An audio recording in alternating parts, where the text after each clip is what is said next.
اهلا اهلا. صباح الفل. طبعا بقى مفيش دلوقتي شاي لان احنا جايين لكم بعد الفجر. صلينا الفجر وجينا على طول، حتى جايين بالزي الرسمي، جايين بعباءة رمضان. فركز معايا كده. تمام. بص معايا، هنتكلم النهارده عن الدرس الاول للصف السادس الابتدائي، وهو درس نمو وتوزيع سكان الوطن العربي. هنتكلم عن نمو وتوزيع سكان الوطن العربي. نمو يعني بيكبر. هنتكلم عن الزيادة اللي حصلت في سكان الوطن العربي، وسكان الوطن العربي قاعدين فين في الدول العربية. قبل ما نتكلم عن كل ده، يعني ايه اصلا وطن عربي؟ وطن عربي يا فندم يعني الدول الناطقة باللغة العربية. الدول اللي بتتكلم باللغة العربية، كل دول بنجمعهم في جملة واحدة وبنقول عليهم دول الوطن العربي أو الوطن العربي. زي مثلا مصر، الجزائر، تونس، المغرب، ليبيا، السودان، السعودية، قطر، إمارات، بحرين، موريتانيا، جزر القمر.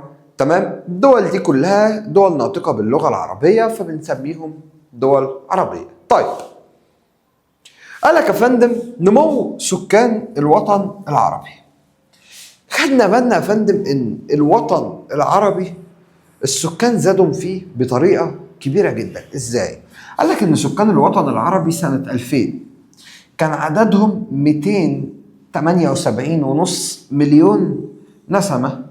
في التعداد بتاع السكان سنة 2000 عدد سكان الوطن العربي وصل 278.5 مليون نسمة. طيب لما جينا نعدهم تاني سنة 2023، يعني من سنتين بالظبط، لقينا العدد وصل ل 474 مليون نسمة، وده 5.9 من 10% من إجمالي سكان العالم كله. يعني احنا عديناهم سنة 2000 لقيناهم 278.5 مليون، جينا نعدهم سنة 2023 بعدها ب 23 سنة لقيناهم 474 مليون. بسم الله ما شاء الله. سكان الوطن العربي فتحوا مننا على الرابع ومش عارفين نجيبهم، يعني مش عارفين نحل عليهم ولا نلمهم. طيب يا فندم تعال، قال لك تعال اما اقول لك. انت تعرف ان احنا في 2021 قسنا معدل النمو السكان بتاع الوطن العربي، يعني سكان الوطن العربي بيزيدوا بنسبة قد ايه؟ لقينا ان معدل النمو السكاني في الوطن العربي اعلى من المعدل العالمي كله. ازاي يا مستر؟ قال لك اه والله العظيم السكان بيزيدوا في الوطن العربي بنسبة كبيرة جدا، لدرجة ان هم بيزيدوا بنسبة اكبر من السكان اللي في العالم كله بيزيدوها. طب ازاي؟ تعالى لما اقول لك. قال لك ان عام 2021 كان معدل نمو سكان العالم كله اقل من 1%. انما في الوطن العربي كان معدل السكان كام؟ قال لك 1.8%. معلومه ليك، دي كانت فتره كورونا. الوطن العربي في فتره كورونا بسم الله ما شاء الله كان عمال يكتر ويزيد. طيب، قال لك بما تفسر معدل النمو السكاني في الوطن العربي اعلى من المعدل العالمي. ليه؟ سببين يا باشا مالهمش تالت. واحد، ارتفاع معدل المواليد وانخفاض معدل الوفيات. ان الحمد لله عندنا في الوطن العربي معدل الوفيات منخفض شويه، وده طبعا له اسباب كتيره، زي مثلا ارتفاع المستوى الصحي وارتفاع او التقدم الرعايه الصحيه. تمام. وتاني حاجه تحسن مستوى اهو. اما يجي يقول لك هنا بما تفسر ارتفاع معدل المواليد وانخفاض الوفيات، لا تقول له بسبب تحسن المستوى الصحي والمعيشي في الدول العربيه. الناس معاها فلوس. طبعا الكلام كله على الدول العربيه ما عدا دوله واحده احنا عارفين هي مين. طيب رقم اتنين، قال لك الهجرة الخارجية وخاصة إلى دول الخليج العربي. يعني الناس اللي بتروح تسافر السعودية والإمارات، قطر والكويت، الدول دي عشان تشتغل، عشان الدول دي فيها فلوس. قال لك يا باشا هم مش عربيين بس بيتنقلوا من مكان لمكان، امال قال لك كمان في ناس بتيجي من بره الدول الوطن العربي عشان تشتغل في الدول دي عشان فيها فلوس. طب يا مستر، هو اللي يجي من بره احسبه؟ يعني اللي يجي من بره يتحسب من السكان؟ هقول لك ليه وازاي. هقول لك يا فندم لانه عايش على نفس الارض وبيستهلك نفس الموارد، فبيرفع برضك من استهلاك الموارد في الوطن العربي، فبيتحسب من ضمن السكان عادي. عندك تعريفين مهمين جدا لازم تعرفهم، وهو معدل المواليد، نسبة المواليد إلى إجمالي السكان في كل عام. يعني لو عايز أعرف معدل المواليد مثلا سنة 2017، هقول مثلا ان عدد السكان مثلا في الوقت ده كانوا 2 مليون. حلو. اتولد كام؟ هقول له يا فندم والله العظيم اتولد مثلا 4 مليون. فلو انا عايز احسب معدل المواليد هقول كان في 2 اطرحهم من الاربعه يطلع لي 2 مليون طفل، 2 مليون مولود، وده كده معدل مواليد. طب معدل الوفيات، نسبة الوفيات إلى إجمالي السكان في كل عام.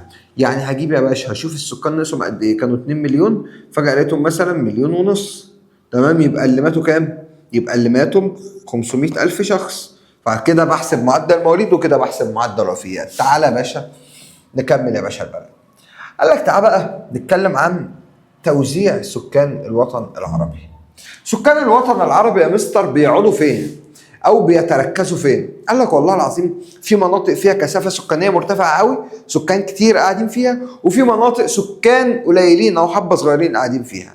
طب ما تيجي نتكلم على علي الاول. قال لك السكان اللي فيها، المناطق اللي فيها كثافه سكانيه عاليه زي السهول الفيضيه والسهول الساحليه وبعض المناطق المرتفعه ومناطق الصناعه، المناطق الصناعيه والتعدينيه. اول حاجه السهول الفيضيه زي سهول نهر النيل والدلتا في مصر، زي وادي النيل والدلتا في مصر. دي مناطق مرتفعة السكان. ليه؟ عشان حاجات كتيرة وأسباب كتيرة وهنتكلم فيها دلوقتي. طيب سهول دجلة والفرات دي موجودة فين يا مستر؟ دي موجودة في العراق، تمام؟ يعني على جانبي الأنهار بيرتفع عدد السكان. ليه؟ سبب رئيسي وجود المياه العذبة والزراعة. ما أينما يعني حينما توجد المياه العذبة توجد الزراعة. طيب السهول الساحلية في بلاد الشام وشمال أفريقيا، المناطق اللي بتطل على بحر شمال أفريقيا دي مثلا من ضمنها اسكندرية، تمام؟ ده لو هنتكلم عن مدن، إنما لو دول مصر والجزائر، تمام؟ طيب بعض المناطق المرتفعة ذات المناخ المعتدل بيقعدوا فيها عشان المناخ فيها معتدل، زي منطقة مرتفعات لبنان اللي هي الجبال اللي احنا شايفينها قدامنا دي. واخر حاجة المناطق الصناعية والتعدينية عشان الكتمنص، التوتو، الفلوس يا فندم، تمام؟ تتعدد الاسباب وتختلف، بس في الاخر كل منطقة مرتفع فيها السكان تابعة لرغبة بشرية، سواء بقى رغبة في الحياة او رغبة في اعتدال المناخ، سواء في الاثنين او رغبة في الاموال. طيب قال لك يا باشا يجي لك سؤال مهم جدا يقول لك بما تفسر يتركز السكان في السهول الفيضيه والساحليه. ليه؟ بسبب اعتدال المناخ وتوافر المياه العذبه. السؤال ده يا باشا مهم عشان ده سؤال امتحاناته بيجي كتير جدا. طيب المناطق بقى نادره السكان، طبيعي يا فندم بتبقى المناطق نادره السكان اللي ما بيتوفرش فيها الخدمات، ولا اكل ولا شرب ولا شغل ولا اي حاجه. زي ايه؟ لو جبت طفل قد كده في اولى ابتدائي يقول لك يا باشا انا ما اروحش الصحراء، على راي احمد حلمي لما قال لك قبل كده مين مجنون يزرع الصحراء، تمام؟ فقال لك يا باشا المناطق الصحراويه دي مناطق نادره او يندر بها السكان، زي الصحراء الكبرى في الجناح الافريقي في قاره افريقيا، وصحراء الربع الخالي في قاره اسيا. معلومه ليك لو انت ناسي، دول الوطن العربي موجوده في قارتين بس، هي اسيا افريقيا، عشان لو كنت ناسي افكرك. طيب تعال نكمل. دلوقتي يا باشا احنا اتكلمنا عن نمو سكان الوطن العربي، وعرفنا سكان الوطن العربي بيرتفع النمو بتاعهم بسبب ايه، وبعد كده اتكلمنا عن المناطق اللي السكان فيها قليلين، وبعد كده اتكلمنا عن المناطق اللي السكان فيها كتير. تعال نتكلم عن اعلى دول الوطن العربي من حيث عدد السكان. اكتر دول الوطن العربي فيها سكان. معلومة ليك، عدد السكان او كثافة السكان في كل دولة او نسبة السكان كبيرة ولا صغيرة برضو بتعتمد على مساحة الدولة.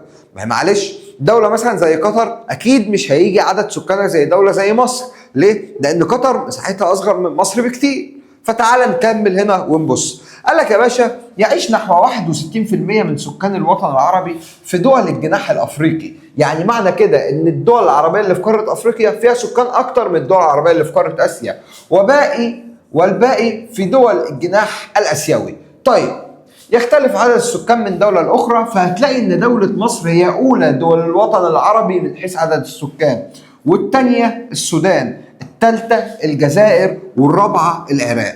لو خدت بالك من حاجه يا فندم، اول 3 دول دول موجودين في افريقيا او الجناح الافريقي يا باشا، والاخيره هي الوحيده اللي موجوده في اسيا. وده ان دل فيدل على ايه؟ ان دول افريقيا هي فعلا اللي فيها النسبه الاكبر من السكان. طيب قال لك تحتل مصر المرتبة الأولى عربيا من حيث عدد السكان؟ ويجي لك هنا سؤال دلل، هتقول له يا فندم حيث بلغ عدد سكان مصر نحو 106 مليون نسمة حسب تقديرات عام 2023، وهو ما يمثل ربع سكان الوطن العربي. يعني مصر فيها ربع سكان الوطن العربي كله، ده أعلى دولة اللي هي مصر. طب أقل دولة في سكان الوطن العربي؟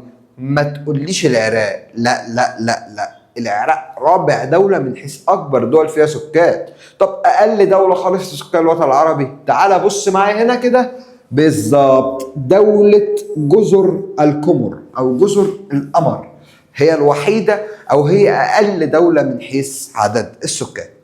اتكلمنا عن نمو السكان في الوطن العربي، بعد كده اتنقلنا ليه المناطق اللي فيها السكان، مناطق قليلة السكان، بعد كده اتكلمنا عن الدول، أكبر دول فيها عدد سكان وأقل دول وهكذا.